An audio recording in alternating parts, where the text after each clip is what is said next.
Hi, I'm Mike Golding. I'm a professional sailor, and you may have caught me on the news or read about me battling against the waves on the world's ocean on my racing yacht Ekava. I've spent much of the past 30 years at sea, and I'm well aware of both its magnificent beauty and awe-inspiring power. Today I'd like to talk to you briefly about the work of a maritime charity that's been serving the seafaring community for 170 years, and yet you may not have even heard of it. I'm talking about the Shipwrecked Mariners Society, or to give it its full title, the Shipwrecked Fishermen's and Mariners Royal Benevolent Society.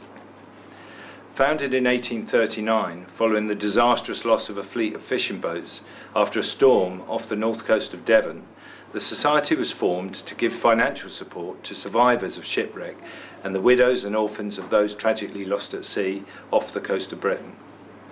Today, thankfully, there are far fewer shipwrecks, although they happen far more frequently than you might imagine, and the devastating effect that they have on the lives of the families left behind is deeply distressing.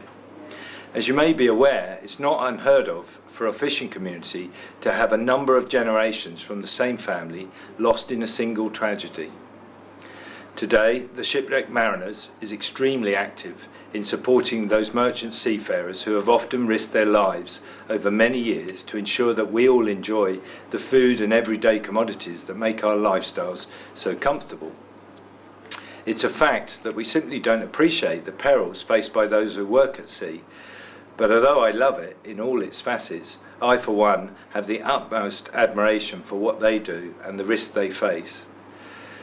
So many who've made their living at sea find their livelihoods cut short, either through injury or illness, and they are no longer able to provide their families, often later in life when we all hope to enjoy our retirement.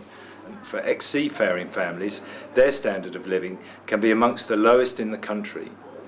The following are just a few examples from over 3,000 cases the Shipwrecked Mariners has helped in the past 12 months.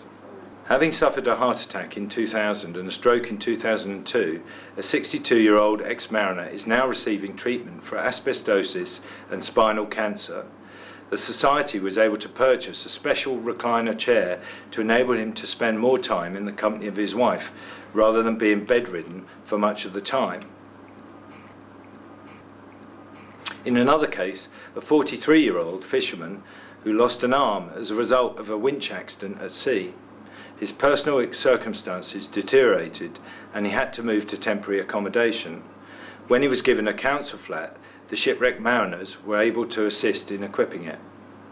In a further case, having lost her husband, who'd worked at sea for 32 years, a widow of 90 suffering with arthritis in her hands and a previously broken hip, was in a desperate need of a cooker. The Society was glad to be able to help, and in her letter of thanks the lady said it made a huge difference and that she'd begun to take a new interest in cooking and was preparing herself far more nutritionally balanced meals. Seafarers are proud people who believe in providing for themselves, and they're often forced to live in poverty rather than ask for help. But look around your home. Look at the consumer goods we take for granted, the food on your table. It's quite obvious that the standard of living we enjoy would not be possible without the merchant mariners and fishermen.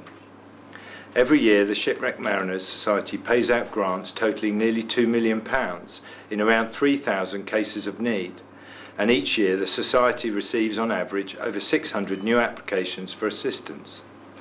I encourage you to consider how you can help the Shipwrecked Mariners to bring some small comfort to those who have given so much and who are in such need. The charity has a website at www.shipwreckedmariners.org.uk where you can learn more about the excellent work they do.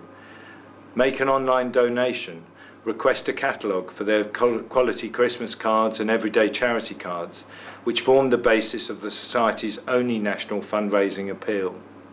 Whatever you're able to do, please do something, however small.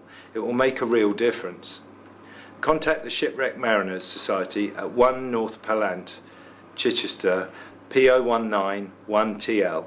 I'll repeat that. The Shipwrecked Mariners Society, 1 North Pallant, Chichester, PO19 1TL. Thank you for your time and your support.